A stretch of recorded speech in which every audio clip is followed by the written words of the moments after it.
Good morning, Cornerstone. How are you guys doing this morning? How many of you want to look for the ark? Okay, you're half crazy like I am. So thanks for coming out this morning. Very interesting journey that I found myself in. I almost felt like I was with Frodo and his Samwise Gamgee, and we're just going into Mordor, and there's all these ominous clouds, and you're just trying to figure out how in the world did I get dropped into this story. And so this went on for 5 summers, but I want you to see with that video, it's basically a mashup of 2 different narratives that are colliding all at once. So it's pretty obvious, the first half of that 4.5-minute video, it's created to get you into the theaters. And the Fathom Pictures folks put it together, and it's got all this narrative tension involved with it, so they want you to come to the theaters. They went nationwide to film Finding Noah in October the 8th of 2015. And so that was a movie trailer. It's there. It's got all the tension of what are they going to find? What are they really looking for? What's this search all about? What are these guys all about? And what if they find it? And what if they don't find it? And what did they really find? And so they want to get you actually into the theater. And that's really, I think, in many ways what our life is like. It's this explicit, obvious narrative. It's the thing that you do every day. You go to school. You get good grades as best you can. You work a little bit. You eat. You do all the things that most people do in life. And so it's this obvious narrative that's just there, and you do it, and it kind of fits into this 80-year window, and everybody kind of does the same thing. You get married someday, you have children, you have grandchildren, all these things we do, but there's this other sub-narrative that's underneath or underground, if you will. It's almost subconscious, and it's more implicit and more oblique.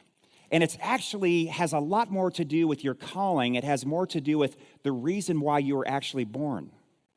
And I found as I was looking for the ark over the course of 5 summers, the first 3 summers I had ark fever. We had all this remote sensory intel that was telling us. We had a guy that had access to some military-grade intel information using remote sensory. I don't know if you realize this, but they can read your license plates from outer space. You can't hide anywhere. So they have keyhole technology where they can see pretty much anything they want, and some of it can actually penetrate ice caps. And so he's telling us, he's an atheist, he's like, hey, there's something underneath the ice cap. I don't know what it is. It looks like a spaceship has landed. It shouldn't be there. It's not organic to the mountain. It's in 3 pieces. It's all separated by a spectral trail, and it dumps into this Ahora Gorge, which is 6,300 feet down, which is further and deeper than the Grand Canyon. But I don't know what it is, so somebody's got to put boots on the ground and actually land on top of the mountain, if you will, or climb up there and figure out what it was. So a bunch of us guys, you saw him in the video, actually, Dr. Randall Price. Dr. Randall Price is our lead archaeologist. He's also the executive director for the Center of Judaic Studies at Liberty University. So Liberty was kind of behind it in the first year or 2. So we had a lot of really, really smart people on that mountain, geoengineers, geophysicists, geologists, and then I was basically this guy that had all this background experience climbing mountains, living in thin air because we're going up to 17,000 feet, so you've got about 60% less oxygen, so guys are chewing on their ice axes thinking it's a Snickers bar. They're arguing with me that these yellow rocks that are tinted with volcanic material are actually tents, and they're not, so they're just not thinking clearly. I mean, you just see a guy mowing on his ice axe, and he's from Texas, so he's like, man, this is the best Snicker bar I ever done had. And I'm like, dude, you're going to lose your teeth. He's like, it's the best I ever had. He's got this corn cob thing going on. I'm like, dude, man, you got to get down. You're not thinking well. You're hypoxic. You're a space cadet in every way, shape, and form. So these things are all happening, but underneath this whole obvious narrative of looking for the ark, every passing year I'm feeling like, man, there's something else that I need to be discovering here, and I can't quite put my finger on it.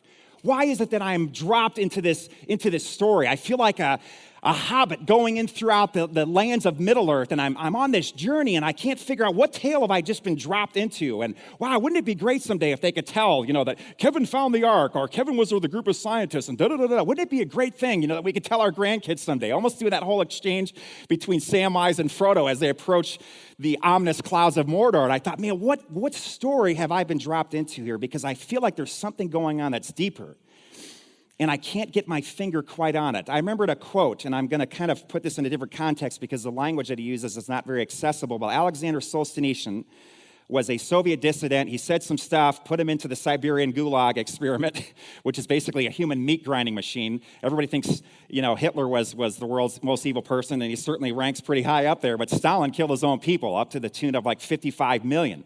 So this guy's got blood on his hands, and anybody that has anything negative to say, he's going to throw him into the Siberian Gulag, and he's just going to grind him up, basically, hopefully get a couple years at him before they get worked to death. So Alexander Solzhenitsyn survives this for more than a decade. He comes out of it, and he says something like this. And I want you to think about this almost like an Arnold thing. Hear it now, think about it later. But it's one of these really, really deep things that you have to just kind of let it absorb. But he said something along the lines of a man's life or a woman's life, or in your case, a student's life, is a series of encryptions or mysteries or algorithms. And if that person cannot break that code, which is their life DNA or the reason why they were born or the reason why they're journeying through planet Earth in whatever how many years they have, that person will despair. I travel all over the country, all over the world for that matter, and I can't tell you the amount of people out there that are living just like Thoreau said, living lives of quiet desperation. They get up, they do the same thing every day, but they don't have a clue as to why they're actually here on planet Earth. There's no deeper narrative. Now, you have an advantage as Christian students. You have a Christian worldview, so you kind of know what the beginning was like, right? Because we can go back to Genesis, and you also know what the end looks like because you can go to Revelation, and you have a place where you can kind of put yourself into that timeline. But for those that don't have that experience or have that Christian worldview or some epic or some bigger story to put their smaller story in, you can get lost really, really quick. You can become a narcissist just like that because it's all about you. It's all about the moment. It's all about sucking the marrow out of life as best and as able you are in the short period of time that we have. So I'm climbing this mountain. I'm in a situation where a lot of guys are very uncomfortable because they're from down south, and they're like, what's that white stuff coming out of the sky? I mean, it looks like the gods have got dandruff or something. That's the biggest mountain I ever done saw. So they're into this whole thing, and I'm thinking, oh my gosh, we're just going to go to the moon with these guys. I mean, you might as well just put an astronaut suit on these guys and put them in a helmet or something because they're just going to another dimension. 17,000 feet. We've got remote sensory intel telling us, hey, there's something there, so we're drilling holes. We're making Swiss cheese out of a 100-foot ice cap, 100-foot deep ice cap on top of Mount Ararat on the eastern plateau. We're dragging all kinds of ground-penetrating radar up and down over the size of about 2 different soccer fields. We got a lot of surveying information. We're doing seismic and electrical resistivity tests. We're doing all these scientific stuff, and we're doing core samples, and then we're getting to the point where we're excavating holes, which is Herculean at 17,000 feet, 60% less oxygen. You've got guys fainting with running chainsaws because we're trying to cut into the ice to figure out what these anomalies actually are that are showing up on our ground-penetrating radar and remote sensory intel. And as we're drilling, and as the years are passing, and every foot that I'm climbing, I'm beginning to sense that I'm getting into the real story for me. And that maybe it's not something that I thought or I would have looked for if God hadn't put me on this journey. Let me tell you what I found or how it led to finding something. I'll take you back to February 22nd, 1998. I'm in a situation kind of like this, but it's in a church. I'm an associate pastor in Southeast Michigan. I'm preaching about Noah's Ark. I have no clue that years later I'm going to be looking for Noah's Ark. Some of you are 1998, and if you're even born yet, I mean, it's like, wow, that's ancient history. Yeah, we had cassette tapes, and we actually had stone tablets that we wrote on. We chisel all over our words. It was the precursor to the iTablet. So we had all these ancient pieces of technology. So I'm doing this thing, I'm preaching, and I'm doing this whole waxing poetic thing about, Noah's Ark and how God's heart was broken and it was filled with pain in Genesis chapter 6, and how his heart was just filled with so much pain. When you do the original rendering of that verse, it gives the idea that he couldn't speak. We think, oh, God just put humanity in timeout. He put himself in timeout. He just really ticked off. I mean, that may have been part of it. But on a deeper level, here's his humanity. These are his children. He's reached the point where they're irrecoverable. They're irredeemable. And he's just brokenhearted. And he's like, I've got to start this thing over again. It's like the news that you get when your mom and dad come and they say, we're no longer to be together. We don't like each other anymore. We're going to get divorced. And then you get ping pong between 2 different homes. It's the news that you get that somebody you love has died. It's the day that happens when somebody does something to you emotionally or physically that you'll never forget, and it's that secret that you take with you to the grave. It's the day that the dragon comes. It's the day when the hoof prints of doom overtake you, and you can almost see these clouds rolling in, and you're involved in this story, and it's these days that you never forget. It's the days where you hear the news, and you take an inhale of breath and you can't speak because you're sobbing to the extent where no words are coming out. Language is bankrupt, and the only thing you can do is just feel like you want to crawl in the hole in the earth somewhere and just forget that this day ever happened. Forget the day that your parents got divorced. Forget the day that somebody abused you. Forget the day when when all these things happen and you just want to escape that moment, but it feels frozen in time, as if the Wicked Witch of Narnia came into your Narnia-like landscape and just touched you and you're frozen. And you keep getting older and you keep doing more things and you keep learning more things, but you can't access that memory because it's frozen. And it doesn't feel because it doesn't want to feel, because to feel hurts too much. And then you get older and you begin to realize, if I don't feel, I can't heal.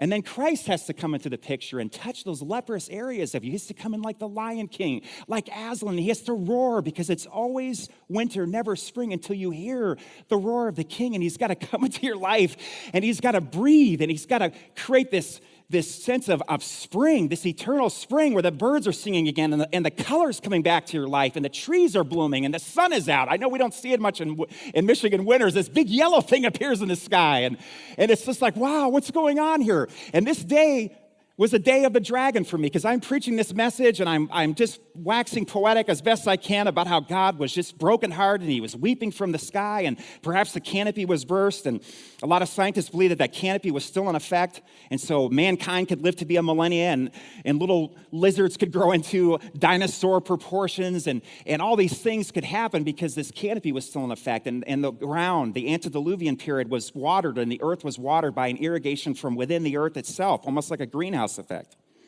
And then his heart broke open, and the springs of the deep came up, and humanity was wiped from the face of the earth. I'm telling this story. There's a back seat in the back row that is empty. There's a young girl that's sitting in that seat. There's a young gentleman that comes walking in. I've had a sense of foreboding going into this message because I've heard some very disturbing news. I don't know what to do with it. And I'm watching this play out as this lady is in the back row. She's saving a seat for this guy. He comes in through the back row and makes his way person by person, sits down next to her, puts his arm around her chair. She comes in closer. They're both looking at me. You'd think that they were dating, engaged, or married. Well, part of that's true. That's my wife, and that's my intern, and I'm watching them hook up in the back row of the church while I'm preaching about Noah's Ark. Now, how many of you know that's not a typical Sunday morning church service? That's the day that the dragon shows up. That's the day when the gates are burned down. That's the day when you wake up and you think, I'm just going to preach another message. It's going to be great. And you watch your whole stinking life explode.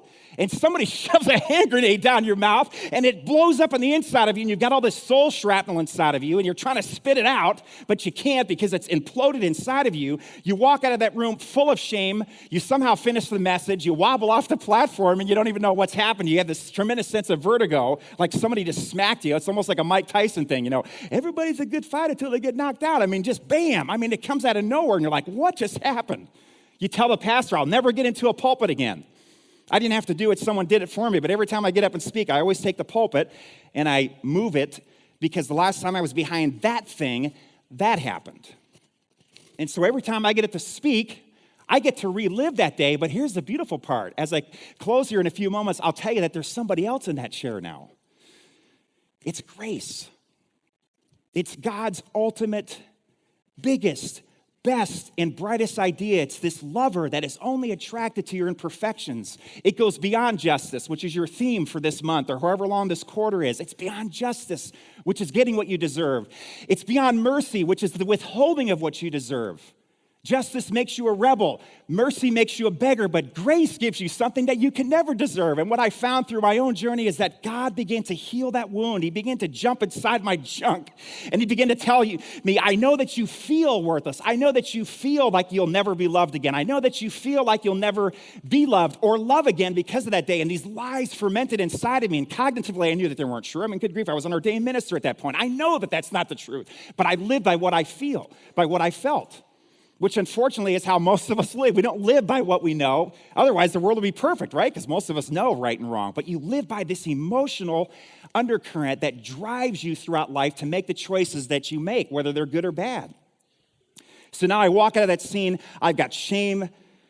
I've got remorse because I had a part to play. I was addicted to ministry. I thought because I checked that one box of going on a date night every week that, wow, I'm a great husband. I had 3 guys that came up to me in the week or 2 that were leading up to that all said basically the same thing. Look, dude, you're at church like 24/7.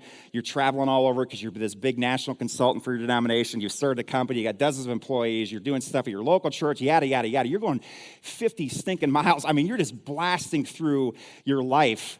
and there's a trail of wreckage behind you, and the person you're hurting right now, the person who is incredibly lonely right now, to the extent that she is doing something that's going to hurt you, we need to just let you know your wife is hooking up with your intern right now.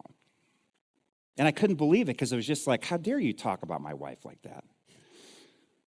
And I blew out the first two guys, and the third guy comes in, and I was like, well, maybe there's something here. So I've got this ruminating in my mind, and that happens. Here's the key, guys and gals. The enemy will wound you inside your calling so that you never approach the deepest, truest part of why you're here on planet Earth. Now, here's the beautiful thing about it. So I don't want to get in a pulpit, right? Because that happens. So 15 years goes by and I go into exile. I'm almost like this Maximus, Braveheart kind of thing where you've got this calling, almost like Moses or David or Joseph, or pick your favorite biblical character. And there's something, wow, I know I have to do something, and I've tasted a part of it. I thought, wow, I was up on the mountaintop, and then boom, it happens. David's got this calling, and Billy Graham shows up in the form of Samuel and says, David, you're the guy, man. You're going to be the king. And he anoints him in front of his whole family. And then for the next 16 years, David isn't worried about being a king. He's just worried about staying alive one day at a time, going from cave to ravine because he's got this guy that's just got it for him, and King Saul wants to kill him. Joseph, he's the favorite son of a patriarch of Israel. It's a very important family. He's got a favorite Technicolor Dreamcoat. The Osmond people even play his part. This is a big deal. He's got this dream. He shares it with his brothers. I know what it's like if you're an older brother and your younger brother comes up to you and says, hey, I got this dream. Someday you're going to worship me. You're going to bow down. You're going to say I'm really great and all this stuff. And I'd be like, yeah, so much for that. I'll crush you right now. I'll destroy your dream before it even gets off the ground. And then he goes into this 12 or 13-year exile where he's in prison, falsely accused of rape along the way. So shame. And he's probably trying to figure out, what happened? And then you have Moses, somehow inadvertently ends up being brought up in Pharaoh's household. Wow, there's a guy with a future. Man, that's a prince right there if you ever saw one. Kills somebody, they rat on him. He gets scared and goes 40 years in the wilderness, doesn't realize that he needs that practice in the wilderness to take some million or 1.5 million or 2 million, whatever numbers you want to believe, to survive in that wilderness later on after the exodus out of Egypt. David doesn't realize that he needs 16 years to become a king on the inside before somebody puts an actual crown on him on the outside. Joseph doesn't realize that the only way he's going to get from the prison, the only way he's going to get to the palace is through this place called prison. And so I want to tell you guys here this morning, and I have to kind of wrap this up. There's a much longer version of this, but I want you to think about this, that maybe, just maybe, the things that are happening in your life that you can't break the code on. It feels like betrayal. You don't understand why it happened. I have a little bit of an advantage where I've got a couple decades than most of you. I'm 49, same age as James Bond, so I'm doing okay still. Don't have the lady, don't have the car, but we're working on some of those things. But, it's this point where you get in life where you begin to realize, you know what, maybe it was all meant to be. Maybe if February 22nd, 1998 didn't happen, maybe today wouldn't happen. Maybe if Joseph's brothers didn't betray him, he wouldn't be in the right place at the right time with the right people to save the world. You can look it up if you'd like. Genesis chapter 45, it's one of the most transcendent chapters in the Bible. It'll put your life in crystal clear perspective. He's before his brothers. They are bowing down to him, and I think he has an epiphany. Something's coming back, and he's like, I've seen this before. All these years in prison, he's kind of forgotten about it. He just wants to stay alive. He's just trying to find somebody that'll get him out of this hellhole. Falsely accused of rape, all that shame that's been added to that of what do people think? Nothing really happened, but I've got this stigma that's attached to me. I feel like a leper. I feel like I've got some kind of electronic bracelet that I'm walking around with, and I have to yell that I'm unclean, that I can't merge into society because I've got this shameful thing that people have attached to me. But he sees his brothers bowing down, and he has an epiphany. He's like, man, I've seen this before. Where did I see this? Bing. Yeah, I was a little kid back then. And I saw this happening, and now it's happening. And I think in that moment, I don't believe that he rehearsed these words. We don't know. The biblical narrative is a bit sparse on this account. But we know it came out of his mouth. And I got to believe that it probably happened in that exact moment. He said this to his brothers.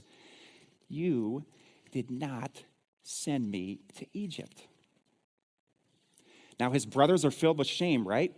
because everything that has happened bad to them, what do you see when all these exchanges, this is an accelerated version of it, but all these exchanges are happening in his brothers' lives, and his brothers are quick to say, all of this is happening to us. We're being punished because of what we did to our brother. Every day they've got to wake up, they got to look at their dad, and they got to realize that we've lied to that man. And they have to deal with the fact that they are driving this man to the grave in grief over a lie. And then Joseph gets to the point where he doesn't give his brothers justice. He doesn't give his brothers mercy. He gives them something far greater, far incomprehensible to them. He gives them grace. And he basically is telling them, look, guys, I'm letting you off the hook because if you didn't do what you needed to do, which neither one of us understood at the time, this wouldn't have happened today. I wouldn't be in this place where I would be literally a key figure in saving the world from starvation. What am I saying to you this morning? Be kind to the people that hurt you. Yeah, you want to give them justice. Sure, that's the way the world works. Karma, reap what you sow. And I'm not saying you need to wipe that away. There's social justice that needs to happen. There's injustices that need to happen every day. And there needs to be a fight for that. And you need to live out the gospel courageously in that context. I'm not wiping that aside. That's a very important matter. I have friends that are involved in that, in the judicial system, in the governmental system. That's what they do. But can I tell you, sooner or later, with the people that hurt you, you've got to transcend that mountain. You've got to get out of justice, and you need to park even higher than mercy, and you need to give these people grace because you need to realize in that moment of epiphany, and this takes some time, but I believe God will give you that moment where you can say to the people that have hurt you, thank you. Because if you hadn't done that, I wouldn't be who I am today. So you can circle back to the woman who's divorced you and you can say thanks, not because I theologically agreed with it or because it didn't hurt like hell, but because something bigger was about that thing. And now I'm in a bigger story, and now I'm in front of people that I never would be in front of, and now I'm living on this deeper life. Thoreau talked about that your deepest life is like a waking dream. I feel like every day I wake up, I'm in some kind of dream because it feels foreign, but it feels so familiar. It feels like this is the thing that I was born to do. But it never would have happened, at least in its entirety, if that February 22nd, 1998 hadn't happened. Are you guys tracking with me? I'm giving you hope because stuff will happen in your life. You're young enough where a lot of this is ahead of you, but a lot of you have been through a lot already. You've been through turmoil. You've seen stuff explode in your family. You've had people do things to you that you're going to probably take with you to the grave. There's people in this room here today that have secrets that are so locked, that are so deep, that are so entrenched, you don't even know how to feel anymore. You feel like a leper. And can I tell you, that the risen Christ, the crucified Christ, you want to talk about justice, living courageously, living out the gospel, living out the truth of the gospel courageously. You know what that looks like? It looks like forgiveness. It looks like grace. It looks like something that's so incomprehensible to us as humans, you can't even get your finger on it. So I'm climbing the mountain every year, every month, and I'm coming closer and closer to what I should find. I find out in my final year, all of the things started clicking in 2013 when they filmed what became Finding Noah, movie you can buy or rent anywhere. I began to discover that the mountain I was climbing in the Turkish language is Agrida, and the translation for that is the mountain of pain. And as I'm digging into the ice, I'm getting more and more unthawed as a human being, and I'm getting closer and closer to this thing called the human heart, which has been buried in shame, frozen like a leper, unfeeling, remote, detached, emotionally unavailable to everyone. I couldn't even be married successfully because I was already divorced from myself, and so I couldn't even connect with people on a deep level because I was a walking zombie. I carried that day with me for a long time. Can I tell you guys, the students here this morning, you need to draw a line in the sand, and you need to say to your past, the truth of this moment is that my past will no longer dictate my future. You need to harness the power of your pain and just make that become your pen. Make that become your purpose. Make that become the reason why you are going to be in pursuit of your calling. Proverbs chapter 25, verse 2 says that the glory of God is the secret. The glory of man is the search. There are secrets that represented in this room here this morning. I don't know what they are, but I believe that God in his sovereignty has put that in your life, and he's put that so that you go on a search. For me, I was looking for an ark, and I needed to find my heart. I needed to do what that quote says. Sometimes you have to travel to the ends of the earth to reach the end of ourselves to find a new beginning in God that never ends. I have an advantage. I got a couple decades on you guys, so I'm not going to hold this against you, but I am excited because you're young. You got your whole life ahead of you, and I'm just telling you here and now that the most courageous thing that you can do in your life is to accept the grace of Jesus Christ that you'll never deserve so that you can give that back to a world that needs grace. It's the lover that's only attracted to our imperfections. It's a beautiful name, if I can borrow the U2 thing. It's a beautiful name. It has the power to change the world. Lord Jesus, thank you for this morning. Thank you that our stories have collided here together. Thank you for this sacred, sanctified, suspended moment. Lion of Judah, roar in this building this morning. Roar into the hearts of every human being in this place this morning. I pray that spring will come. I pray that the clouds of doom and despair and depression, I pray that you will burst through. And I pray that they will hear the roar of the King. I pray that Aslan will be on the move. I pray that the numbness and the unfeeling parts will come awake. I pray that the good surgeon who can use evil blades to accomplish a greater good, I pray that you will work in their lives, and I pray that you will take the pain, and I pray that you will take the day that the dragon came, and I pray that you will make that a moment where grace exploded inside their heart and give them the power to forgive themselves and help them to stop hating themselves and help them to give their shame to you. Not only their sin, but the shame that's attached to it. And I pray that you give them courage, Lord, the kind of courage that helps us to live out the truth of the gospel, the truth that says that there is no way to God except through Jesus Christ. There is no way that the world can be changed except through the grace, through the shed blood of Jesus Christ. I pray that that would be over all of the people here this morning. I thank you for this opportunity. God bless these students. In Jesus' name, amen.